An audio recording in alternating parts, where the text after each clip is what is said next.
He kōna ipurangi tēnei nā te reo irirangi o Aotearoa.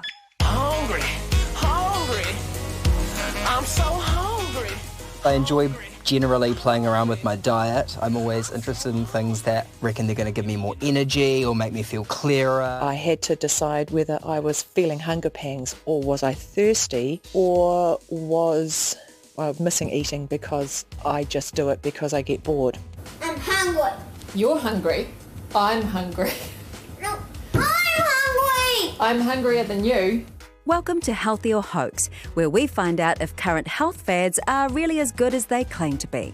I'm Stacey Morrison, and this episode we've roped in some others to trial this latest trend. This episode we're looking at intermittent fasting. Kia ora, I'm Alex. I am going to be doing the 16-8 fast diet. Going into 2 24-hour fasts was a little bit scary. How do you feel about starting it tomorrow? I could do with a bit more warning, but no, we could give it a crack. In order to get the best idea of how fasting works, we got 3 RNZ staffers to give it a go. All our guinea pigs began fasting for us late last year, like Alex Ashton, who did a 16-18 fast. Which essentially is fasting for 16 hours of the day and eating everything over an 8-hour window. Alex used to host The Detail. He's since left RNZ to have some adventures, and I don't think it was because of this. Anyway, our next contestant is RNZ reporter Amy Williams. She did the 5-2 fast, which is where you restrict your calorie intake on 2 days and eat normally for 5. She also roped in her husband, Ewan. What's the calories that we end up having you end up having a third of the calories? Well, half or less than half of what we would normally eat. But how do you feel about starting it tomorrow? I could do with a bit more warning, but no, we could give it a crack. Okay, I'm feeling a bit apprehensive. I think I'm going to be starving. And finally, we have Katrina Batten. I'm doing it on a Wednesday and a Friday because I'm thinking the weekends might be a little bit too hard and I'm hoping that work will be a distraction. Katrina produces RNZ's First Up program, so her typical working day starts at 2 a.m. She's giving 24-hour fasting a go. That's when you eat nothing for 24 hours. So a little bit frightening initially. We'll hear more about this fasting experiment as we go along. Unfortunately, 3 anecdotal reports doesn't make a scientifically viable cohort. Luckily for us, there have been numerous studies into fasting. The most recent research suggests that the body rejuvenates. Alexander Tups is an associate professor at Otago University. He's based at the Neuroendocrinology and Brain Health Centre. Our reasons for talking to a brain researcher will become clear soon, but let's start with the basics. So I understand that, we eat, use up the energy we need, and then store any leftovers. What I didn't know is that excess energy enters our cells with the help of insulin. Fasting brings our insulin levels down, allowing the cells to release the energy again for us to burn. But the thing about fasting is that it seems to do more than just help us lose that spare tyre. It has been shown from insects, over worms, even to monkeys, that when food is not available all the time, so mostly they were calorie deprived, then the lifespan can be extended quite significantly. And so it has been shown that fasting increases lifespan in all organisms that have been studied, except in humans because we live too long, so we don't know this yet. Tups says the science backs up the health benefits of fasting, but there's still a lot to learn. Some of the new research looks promising for conditions like multiple sclerosis and rheumatoid arthritis. Fasting changes the immune system, how it works, and also the memory of the immune system. That has been shown in very recent studies. We need to do more research into this, but it could be potentially beneficial to follow these intermittent fasting periods to treat certain autoimmune diseases. Fasting could also help with cancer. Also, certain cells undergo programmed cell death, which is beneficial to make sure that the cells don't divide out of control, which would then lead to cancer. And fasting could just be good for general gut health. Another thing that happens also during fasting periods is that the microbiome changes. If those bacteria are changing, then that can be beneficial, for example, if we have the right strains of those bacteria. But we don't know at the moment which strains these are. Fasting might even improve brain function and mental health. Now we're getting into Dr. Tups' speciality. Yeah, and that's another thing that has been shown, that these intermittent fasting periods directly affect our brain. So it can increase neurogenesis, so new nerve cells can be produced in the hippocampus region. That has been also shown in one study, and we need to do more research to confirm this, but that would be really interesting because then it would also improve cognition and it could be beneficial to treat dementia, for example. And also the communication between the first brain and the second brain is an interesting part of research where we don't really know much about it yet, but the second brain is in our gastrointestinal system. And the bacterial composition might change how these nerve cells function. And then this could lead, for example, to the anxiety that often occurs with gastrointestinal problems. And as we know, when we have a significant event in our lives, the first thing that happens is that we have an upset stomach. So that is another confirmation of this phenomenon. What Dr. Tups and his colleagues recently discovered is that if we get that timing just right, we could potentially boost fasting benefits. So we found that when we give food to certain times of the day, we actually have an effect on the hormone that regulates our body weight. This hormone is called leptin, and this hormone makes us eat less and burn our energy. And we found that there are certain times during the day when the hormone is not effective. But then we found that certain times during the day the hormone works really well. And if we eat during the times when the hormone works very well, then we get beneficial effects for our health. And this is in mice, I must say, so we don't know for humans, but in mice, these times were in the morning. So it was around breakfast time till lunchtime. That is the beneficial time to eat. And to skip dinner would be better for if we translate this to humans, if we can translate this to humans, rather than skipping breakfast. Sounds very positive, but there are people who shouldn't be fasting. Yes, so if we had a metabolic disease, it could be thyroid problems, then we need to treat this with caution because it could affect how the thyroid works, for example. If people are undernourished, older people or anorectic people, then of course fasting would not be beneficial. And even Tups can admit fasting isn't particularly easy. I've tried it. I am not very good at it. But he knows lots of people who swear by it, including his grandmother. She was overweight, my grandmother, and she started to just skip dinner, and she only ate an apple after lunch, and she maintained a normal body weight for 40 years just by this strategy. But that is one person.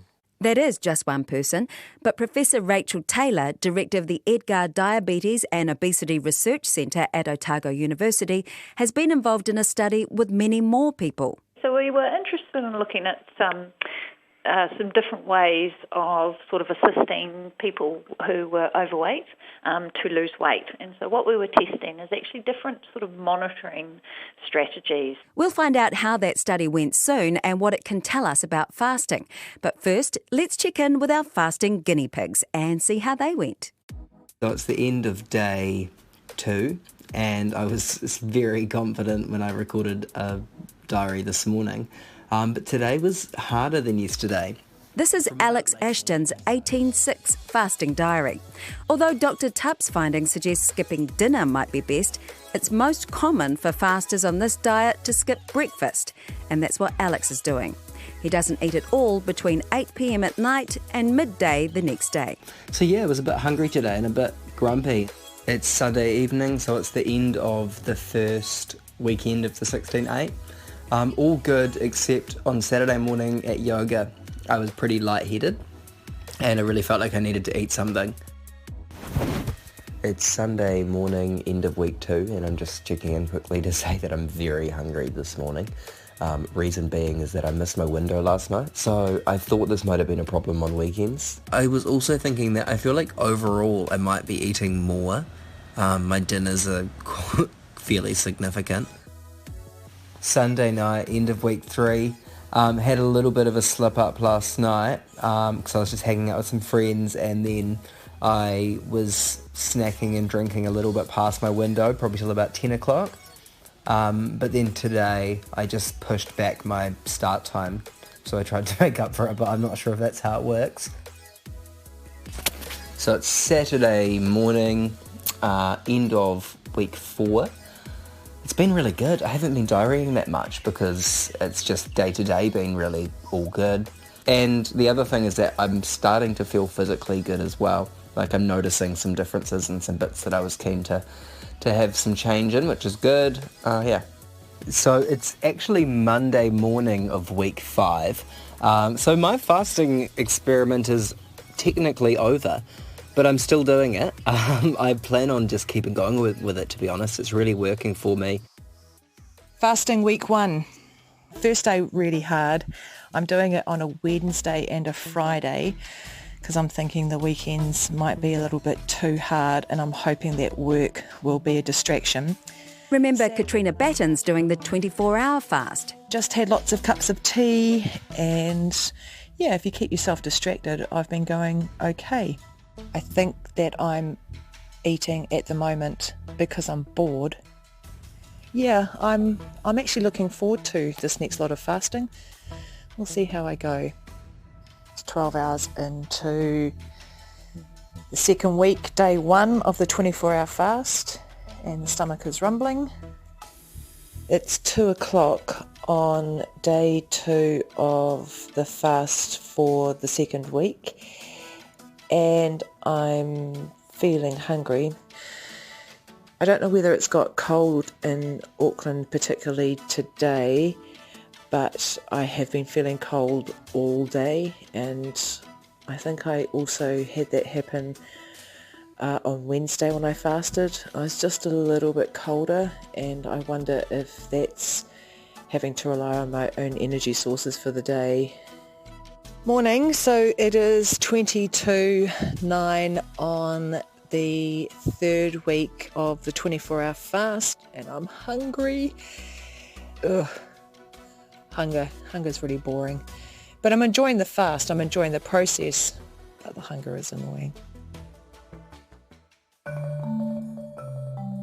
So this is day 1, the first fasting day that I've done, and I'm feeling very hungry, and I've been thinking about food all day.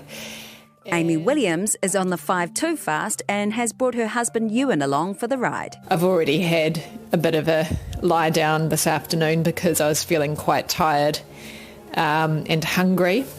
I just needed to get away from the kitchen.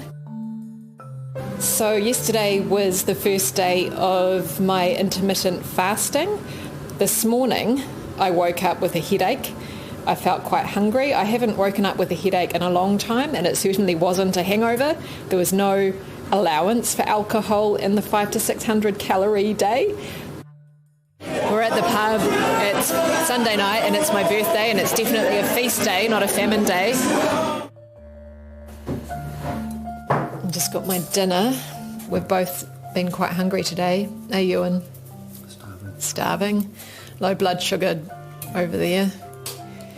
Bit of grumpiness going on. Oh my goodness, I'm so glad I can have breakfast.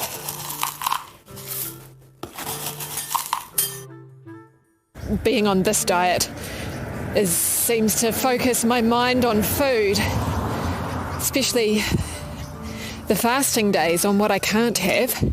So I've found myself thinking, well, I can't have an ice cream tomorrow, so I think I'll have one after dinner today.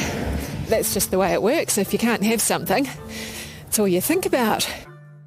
No, you can't eat that. You have to wait for dinner. It is. Usually at this time of day, right now, I'd definitely be reaching for the cheese and crackers, the peanut butter. What else do I eat, Isla? Poo-poos. Sometimes I'll have carrot sticks with the kids. It's turning to custard and I can't even eat custard. Poo. I've definitely felt like when I'm hungry it's just going to get so much worse. So I think I've just got to keep that kind of fear of being hungry in check. I've just been at work for the day and it's been a fasting day. And honestly, I am a lean, mean, not eating machine. I've had a few pangs of hunger towards the end of the day, a few tummy growls, but it hasn't been as bad as I thought it would be. It hasn't been worse and worse throughout the day. Oh my goodness, I'm just walking past a chicken and beer joint and the smell is wafting. It's a fast day, so I'm pretty hungry. It's much easier to fast on a day when you're not near your fridge and when you don't have 3 kids to feed. So at afternoon tea time, I totally came unstuck. There was a bit of shouting, and then for me, there was a bit of eating. I don't know how realistic it is for someone with young kids to fast. I think it's, for me today anyway, a little bit of a recipe for disaster. Sounds like fasting is tough, but kind of rewarding. I sat down with Amy, Katrina and Alex about 2 months after this little experiment. Tēnā koutou katoa. Thank you so much for having a chat to us. Katrina, how and what did you choose and why? So I chose the 24-hour fasts, which were twice a week. I thought that would be, I had done 24-hour fasting before, so I thought that might be easier just to not eat for 24 hours. The first week that I did it, I think I did the 2 days in a row, which was just that was silly. So then I split it up the week after that. But the first day, it was a slight obsession with how long to go before 8 o'clock. After a while, it was just a day. It was just a day. I didn't have to worry about food prep or anything like that, and it was good. So did you feel like it achieved a goal? Yes, so much so that I have moved on to the fasting regime that Alex is now doing. I think I might do a couple of 24-hour fasts again. I might maybe just do one a week. I quite like fasting. I think it's quite good for my body, and I think my body responds to it quite well. I didn't have any. I think I had probably a headache first couple of days, but that might have not been enough water intake, things like that. So yeah, it's an adjustment, and hopefully I will, lose the belly fat a little bit more. And I love how women talk about themselves because then they grab it. Yeah, grab it. Grab my stomach. I felt myself trying to sit up. And jiggle it around. That's even better. Interesting. Fun times. Yeah. So, Amy, what's your summary of whether it works or not? I had some really high highs where I was like, yeah, I'm nailing this. And then some really bad lows where it just all fell apart with the children at home, and my husband was doing it with me because there's no way I could sit on the couch with him eating like a double-decker ice cream, But because he was doing it with me, we did have some of those hangry moments where you get home from work and you realise that dinner is actually basically a cracker and whatever, it's not dinner. Let's talk about the hanger, actually, because there's ironic laughing going on, there's nodding. Tell us about the hanger, Katrina. So if I was feeling a bit hangry, that I'd just sit there and, okay, so I got 2 hours, 2 hours to go.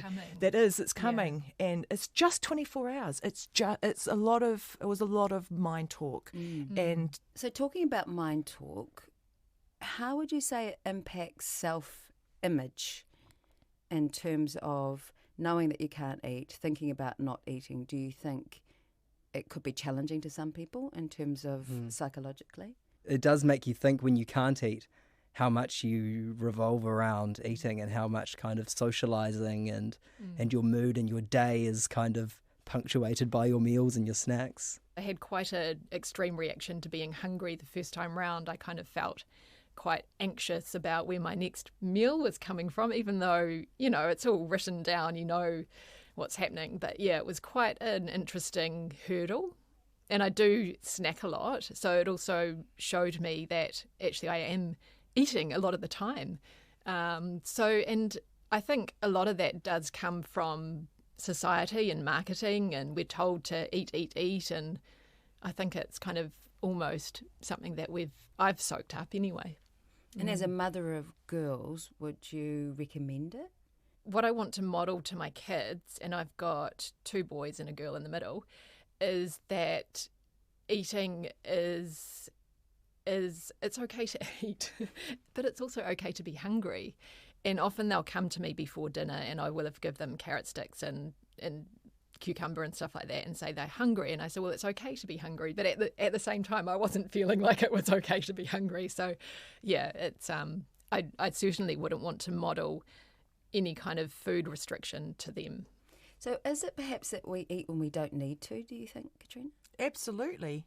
That's the one thing when I was fasting for 24 hours, it was an emotional thing, it was boredom, sometimes habit, a bit of thirst when you sort of think, am I hungry? Am I actually thirsty? Maybe I haven't peed a lot today. Maybe I need to have a bit more, water. So, Alex, I'm thinking of the people who will be listening going, this sounds like a mind game. Do you think there's quite a lot of emotional and intellectual labour that goes into fasting? I think when you don't eat, your mind becomes fixated on food, right? So I think that it's less emotional labour and more just food starts to consume more of your thoughts and more of your time because of that. But less of your eating time.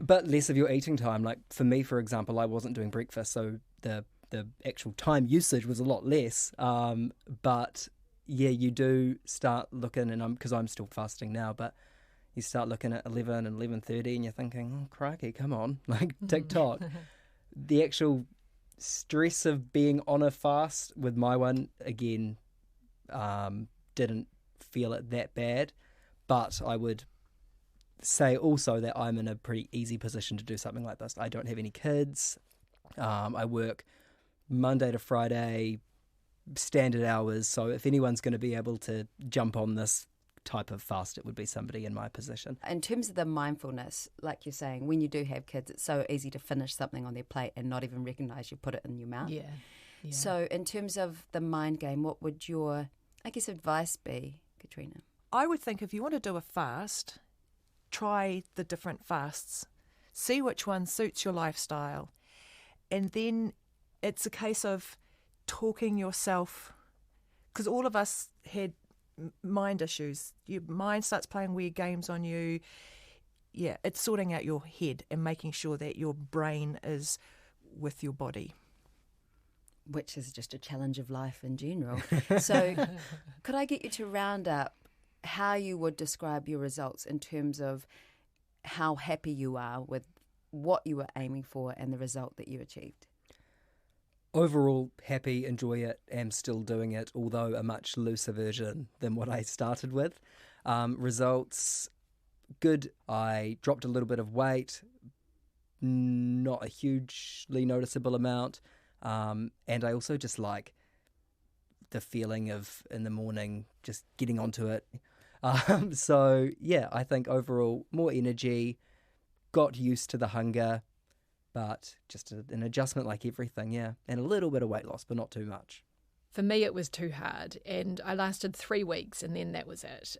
It ended one night when my husband and I both had a bit of an argument, and we were both angry, and it was just like, no, that's it. We're not doing this anymore. It's too costly. Yeah, I think, I just don't know if starving is right for me. We didn't catch your results. I honestly, after about 2 weeks, I did hop on the scales at the gym, and there was no difference, and I was so disgusted because, I felt like I'd been hungry and there should be a result. I think if I had seen a little bit of shift on the scales, I would have been quite buoyed by that. But it did kind of feel like, Was it too I great a guess I was sacrifice? also overcompensating on the other days, perhaps. I'm going to continue doing it. I enjoyed, after the first week, the 24-hour fast for me was quite good. Once you got used to it, the 2 days of the week that you don't actually look forward to, but that's just what is going to happen. I think I'm now going to do maybe a 24-hour fast maybe once a week. And I enjoy it. I don't mind feeling hungry. That's quite a okay feeling for me. It's fine because I know that I can eat again. I have access to food. And it also makes you aware of what you're eating. So that was the other good thing. So, and now it's coming into summer, so there's a lot more like calorie, not so many calorie dense foods like berries and things like that. I mean, they virtually have no calories, but they're incredibly good for you and they're filling. So those kinds, I think summer is going to be a lot easier to calorie restrict on a fast. So I think I'm looking forward to it, and I will continue doing the 12 to 8. And your results, you think? Have been I worthwhile? think I lost a couple of inches around my waist. That's good going. Yeah, and I felt better. Yeah, that's good. I think I heard a tummy rumble. It might have been mine because it is there. Yeah. Thank you all so much for doing this challenge and then sharing with us. But you all did it and you've shared, and I'm sure it will help other people. Nō reira, tēnā koutou katoa. Thank you. Again, this is all anecdotal, so let's hear more about Professor Rachael Taylor's proper scientific study. We let people choose which diet might actually suit them on the basis that, if you choose a diet that's more likely to fit in with your lifestyle, does that then, of course, make it easier to follow? And so our people could choose whether to follow intermittent fasting or the 5-2 diet, a Mediterranean diet, or a modified Paleolithic or hunter-gatherer diet for a year. And then we monitored them and weighed them and measured them and checked their diet and checked their bloods and a whole variety of other things, and then had a look at 1 year how they got on. Fasting was a popular choice. A lot of the people liked the idea of fasting. They felt that it was going to be much simpler than, only having to think about what they were eating 2 days a week, and that the other 5 days a week they could sort of let it go and ignore it, if you like. But in reality, they found that fasting, or the fasting days, not surprisingly, really quite difficult, because they could only eat about a quarter or a bit less than a quarter of their normal dietary intake, and that's tough for a lot of people to do. And they discovered a bit of a gender divide. Certainly in our SWIFT study, we found that in particular it was the men that found fasting actually quite easy to incorporate into their lives. And whereas for a lot of the women, they felt, and these are very much generalisations, it wasn't across the board, but for a lot of our women, they found it actually very difficult in practice, particularly if they were the main food provider in their household. So they found it quite difficult to fast and actually cook for everyone else. So what did the study find? The main finding was that all monitoring approaches tended to show some weight loss over time, a few kilos by the end of the year, but there weren't any great differences between the different types of monitoring. And the same really applied to the diets. The thing with the diets is that people, and this is well known, people are able to follow a diet generally quite well for about 6 months, but any longer than that, adherence usually declines quite rapidly, and we found that too. So, this study shows people aren't particularly good at sticking to diets, even with different monitoring approaches. But is fasting worth making the effort for? And there's a lot of animal-based research that would suggest that fasting's got something there, that there's something interesting. Unfortunately, the human research isn't anywhere near as definitive as the animal research, which is often the case, particularly in sort of weight management research. But the main problem with a lot of the human research is the studies are quite small. And if they're quite small, you have limited power to actually be able to detect, what you're after. And they're often quite short. And you really need studies to be at least a year, preferably 2, because what we're really interested in, of course, is the long-term effects. I mean, anyone generally can follow a diet for 6 weeks. It's a very different ballgame trying to change your lifestyle as opposed to following a diet for much longer, like 1 to 2 years. I mean, if we could lock up our humans in a cage and give them the little wheel for them to run on and they only have access to a certain food, you'll find that fasting works. You'll find that any diet works. But in the real world, where people have all sorts of other influences and things that affect their dietary intake and their activity and their sleep and a whole variety of other things, it's a whole different ballgame from what happens in the lab. But if we take the giant leap and assume mice aren't all that dissimilar to humans, what can we take from the science around fasting? So what the fasting research is telling us so far is that it does work, but it doesn't seem to actually work probably any better than what we call continuous energy restriction, where you eat a little bit less every day as opposed to eating a lot less on just 1 or 2 days like you do with fasting. But generally the literature shows that yes, it's quite good for weight loss. Yes, it can have some improvement on your metabolic outcomes, so things like your blood lipids and your blood pressure and your blood glucose and those sorts of things. But all that's really tied up to weight loss. If you lose weight, you generally have benefits to things like blood pressure and blood lipids and so on. The animal research has looked at things like cognition, sort of our brain function, if you like, and longevity, life length. And the animal research has been quite intriguing in that area, but there are also studies that are a bit more difficult to do in humans, particularly longevity ones, of course, because you haven't got a study that's going to last for 50 years or so. Right, so the science is clear that maintaining a healthy body weight is very important. And if fasting helps you lose those few extra kilos, then excellent. But the science also tells us that most people find it really hard to stick to any diet for much longer than 6 months.